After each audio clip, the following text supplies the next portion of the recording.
Hi guys, எல்லோரும் எப்படி இருக்கீங்க? வாங்க மதுரை ஸ்பெஷல் முட்டை கொத்து இட்லி செய்யலாமா? எப்படி செய்யறதுன்னு பார்க்கலாம். சூப்பராக இருக்கும். நீங்களும் செஞ்சு ட்ரை பண்ணுங்க. சூப்பராக இருக்குங்க. எங்கள் அம்மா கேட்டாங்க, அதனால் நான் செஞ்சு கொடுத்தேங்க.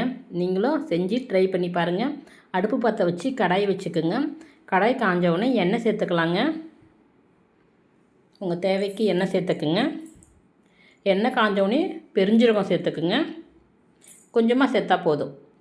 அடுப்பு நார்மலாகவே வச்சுக்கோங்க. நான் சில்வர் பாத்திரம்ன்றதுனால கொஞ்சம் அடுப்பு கம்மியாக தான் வச்சுருப்பேன். கருவேப்பிலை சேர்த்துக்குங்க. கருவேப்பிலை பொரிஞ்சோடனே வெங்காயம் சேர்த்துக்கலாம். வெங்காயம் நல்லா பொரியட்டோங்க. பொரிஞ்சு வரட்டும்.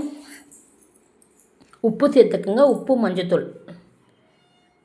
நம்ம வெங்காயம் சேர்த்தாலே உப்பு மஞ்சத்தூள் சேர்த்துக்கணும். அப்போ தான் நல்லா வெங்காயம் வதங்கி வரும். அதுக்காக தான். நல்லா வதங்கட்டும். இப்போ நல்லா வதங்கினதுக்கப்புறம் நம்ம இஞ்சி பூண்டு பேஸ்ட்டு சேர்த்துக்கலாம். இஞ்சி பூண்டு பேஸ்ட்டு சேர்த்துட்டு நல்லா அதுவும் வதங்கிட்டோன்னா தக்காளி பழம் நல்லா பெரிய தக்காளி இருந்தால் ஒன்று போதும், இல்லைனா 2 தக்காளி சேர்த்துங்க. சின்ன தக்காளி இருந்தால் அதையும் நல்லா சேர்த்து வதக்கிடுங்க. நீங்கள் ஒரு முறை இதேமாரி செஞ்சு சாப்பிட்டு பாருங்களா. முட்டையில் தான் செஞ்சிங்களா யாருமே கண்டுபிடிக்கவே முடியாது. கரம் மசாலா, மல்லித்தூள், அடுப்பு நார்மலாக வச்சுக்கோங்க.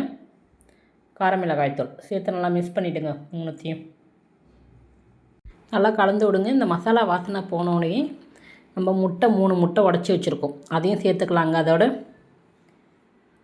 நல்லா கலந்து விடுங்க. சேர்த்து நல்லா அந்த முட்டை கவுள்லாம் அடிக்காதுங்க. நல்லாயிருக்கும், சூப்பராக இருக்கும். நீங்களும் செஞ்சு பாருங்கள். பாண்டியன் ஸ்டோர் விஜய் டிவியில் ஒரு சீரியல் ஓடிச்சு பார்த்தீங்களா, அதில் கூட இதை செஞ்சுருப்பாங்க. சூப்பராக இருக்கும். நான் மதுரைக்கு போயிருந்தப்போ நான் சாப்பிட்ருக்கேன். நல்லா முட்டையும் நல்லா மிக்ஸ் பண்ணிவிட்டு இட்லியை நல்லா இந்தமாரி உதிரி வச்சுக்குங்க. இட்லி உப்புமா செய்கிற மாதிரியே இட்லியை செஞ்சுக்குங்க. அந்த இட்லியை அதோட சேர்த்து நல்லா கலந்துக்குங்க. நல்லா மிக்ஸ் பண்ணிக்குங்க. நல்லா கலந்து விட்டிங்க. இப்போ நம்ம மிளகுத்தூள் சேர்த்துக்கலாம். மிளகுத்தூள் சேர்த்து நல்லா கலந்துக்கிட்டு அப்புறம் மல்லித்தூள் சேர்த்துக்குங்க. சூப்பராக இருக்கும். நீங்களும் செஞ்சு ட்ரை பண்ணி பாருங்கள். அருமையாக இருக்குங்க. மறந்துடாத செய்யுங்க. குழந்தைங்களுக்கெல்லாம் ரொம்ப பிடிக்கும். இட்லியும் முட்டையும் யாருமே கண்டுபிடிக்கவே முடியாது. அந்தமாரி டிஷ்ஷு நல்லாயிருக்கும். எல்லாத்தையும் நல்லா சிம்லேயே வச்சு செய்யுங்க. அப்போ தான் நல்லா டேஸ்ட்டாக இருக்கும். கொத்தமல்லி தழை சேர்த்துக்குங்க. அவ்வளோதான், ரெடி ஆயிடுச்சு. நம்ம வேறு பவுலில் போட்டு சாப்பிட வேண்டியதான். சூப்பரான மதுரை ஸ்பெஷல் முட்டை கொத்தி இட்லி ரெடி ஆயிடுச்சு. அடுத்த வீடியோவில் பார்க்கலாம். Bye guys.